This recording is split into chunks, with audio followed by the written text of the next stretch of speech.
let's talk. Oh, let's go to my favorite, which is the fight scene. Have you heard? Francis Ngannou is now going to take on Anthony Joshua.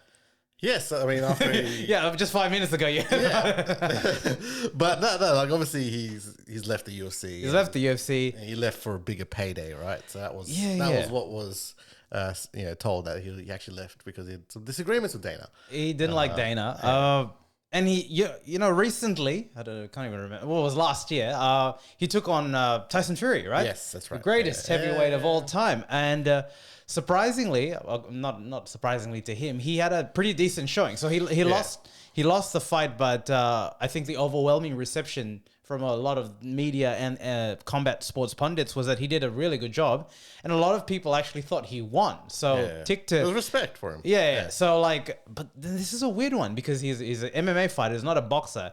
He comes in and he nearly, beats or has a very good showing against Tyson Fury. So you think, where is this going to go to? And now we see that he's going to take on Anthony Joshua. So for those who don't know, but those who are probably watching this probably do know, Anthony Joshua is Britain's, heavyweight king, basically. Yeah. Actually, wait, hold up. No, he is. So he's a big deal. And really the top three fighters in the men's heavyweight division is Anthony Joshua, Tyson Fury. Usyk is there too, to be honest. And Deontay Wilder. You remember the Tyson. Yes. So it's this triumvirate. But I think the whole interesting thing about this is now that seemingly, and obviously this is off the back that Francis Ngannou had a really good showing there. Because if he got obliterated, we won't be talking about this. We probably wouldn't be talking about this.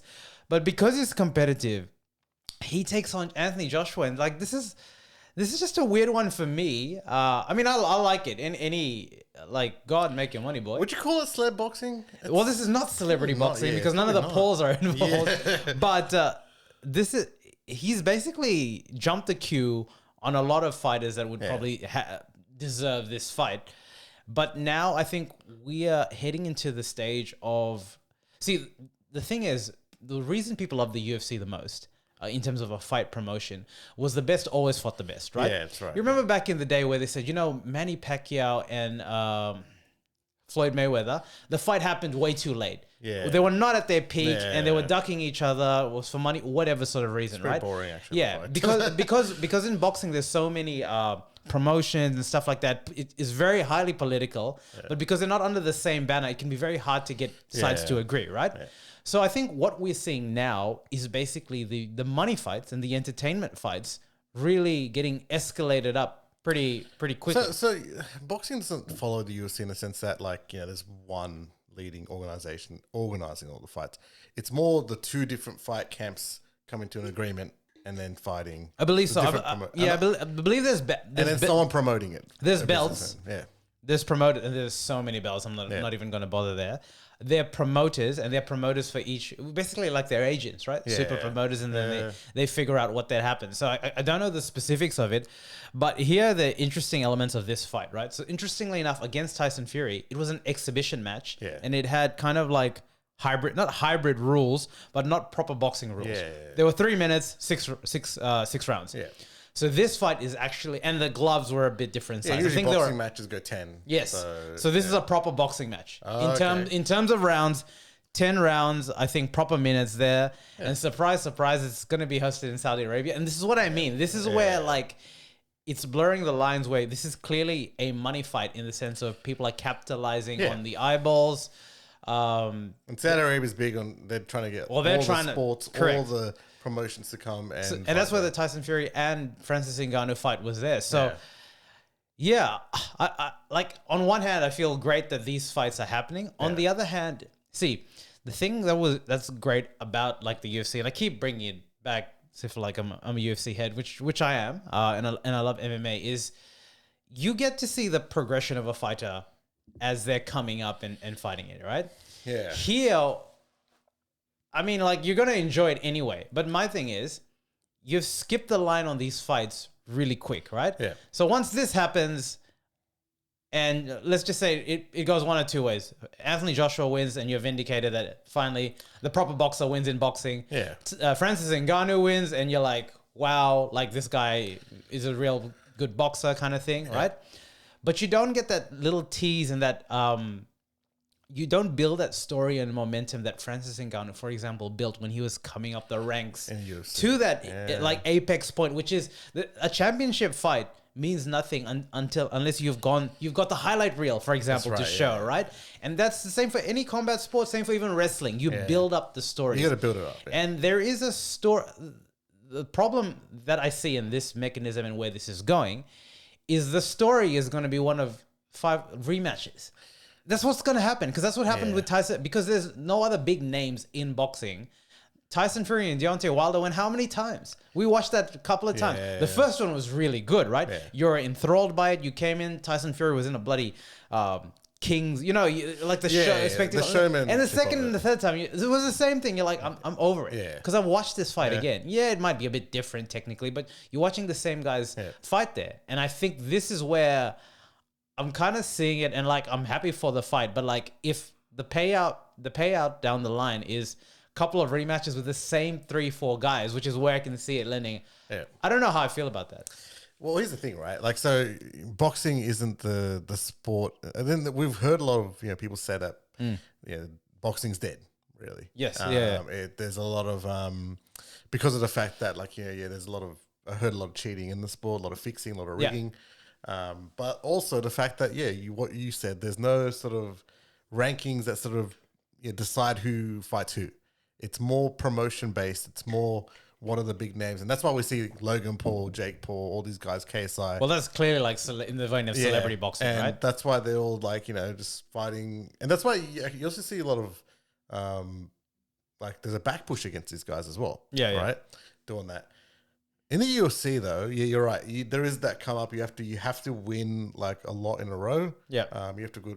You have to build a resume, right? Yeah, build a resume. Win-loss record. But we've also seen the UFC them just sort of pushing guys up. They do. Like your Brock. Yeah, they definitely do. And I think this is like a version of what we're seeing happening. And to that point, by the way, I'm not saying that doesn't happen in boxing too, but I'm saying I believe Francis Ngannou is serious about a boxing career.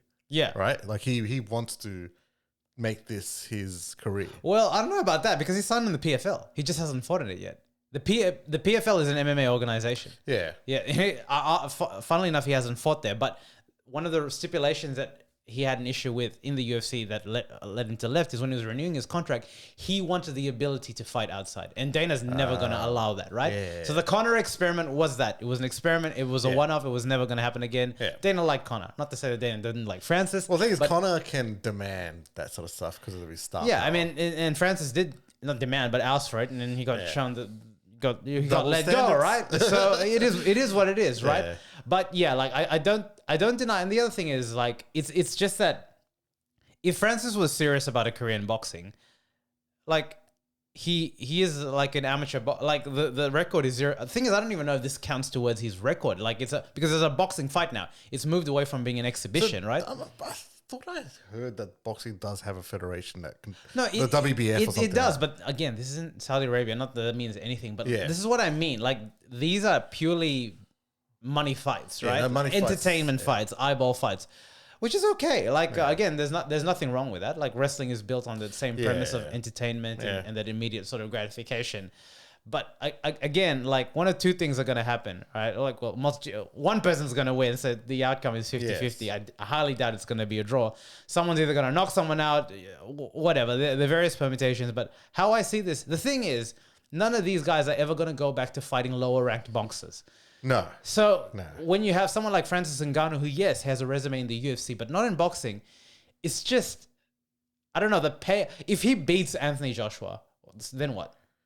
So he goes back to he's going to have to go back to Tyson. He's going to go to Deontay Wilder. Then what? You can't. Yes, you can. Maybe the Logan Pauls. but you know what I mean, right? Yeah, Logan Paul and no one, 3 of those Pauls together are not going to get in that ring with fucking Francis Ngannou. But you know what I mean? It's like, then what?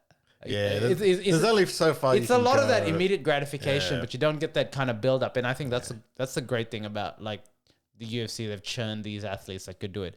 But my question to you is, in your understanding of the current fighters now, who could blaze like a similar path to Francis Ngannou in terms of leading the UFC and make that shift and trying to do what they're doing?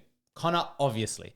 I think it's ready made for Conor that once he retires or when I don't see Conor actually on a boxing. I actually don't. I don't know. it's got to pay off all the debts. I actually see Conor going to wrestling. Wrestling. Yeah, I reckon, dude, he's gonna pick a career where because he'll be finished with the UFC. His body would be a bit like not the same, broken down. Broken down. So what's the easier thing to do? It would be to rely on his mic skills. Yeah. Right, which you can do all in wrestling all you want. Yeah. And you can become a star there, and you can really make some money. Yeah. Endeavor is the How much money do wrestlers make though? It's endorsements, right? Like a lot of it is. No, a lot. They're in the millions. Yeah. If you're making money for the company, Yeah. you'd be getting paid millions. Especially with Endeavor now, they really want like that star. That's why you see The Rock coming back into wrestling. They want the star power in WWE. Yeah. And there's no bigger star. Why power do you think the star power is like dwindling a little bit? No, they've cultivated their own CM guy. Punk's come back. Yeah. The Rock's come back. But you're telling me a lot of comebacks. So who are the new kids? They're building young stars. Like Roman Reigns is very good. Yeah. He's drawing a lot of numbers. Cody Rhodes. But imagine that cross mainstream sort of appeal of a Conor. Coming in. He's already talked shit about WWE wrestlers. Yeah. Imagine him coming in facing face to face with Roman Reigns. Okay. Firstly, I don't know how the hell this got hijacked to a Conor show. But anyway, down the line. It's promotion, right? At the end of the day. It is promotion. It is promotion. Here's my thing with Conor. All right.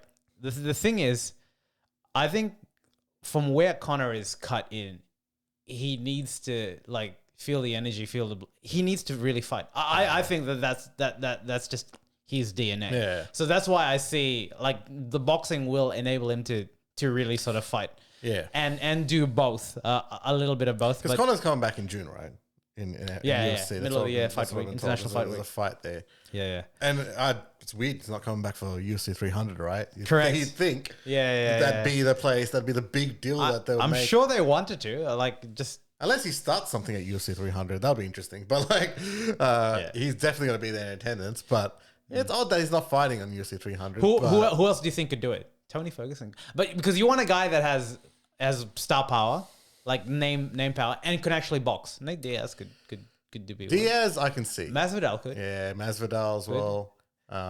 Diaz and Masvidal are the main ones. So you just need guys with big names that box. But like also have some sort of personality that can sell a fight. Yeah. But they need to me, you can sell the fight. But you need strikers. Yeah. Well, most of these guys are strikers to begin with anyway, right? Yeah. Anyway, look, it's interesting. I don't know how I feel all about it. And by the way, this is in March. That's how quick these things are. Like it got decided in January. Apparently, I think today is actually at the press conference. January's nearly over, mate. That's what I mean. March is, how quickly this... going through the year, mate. Offender.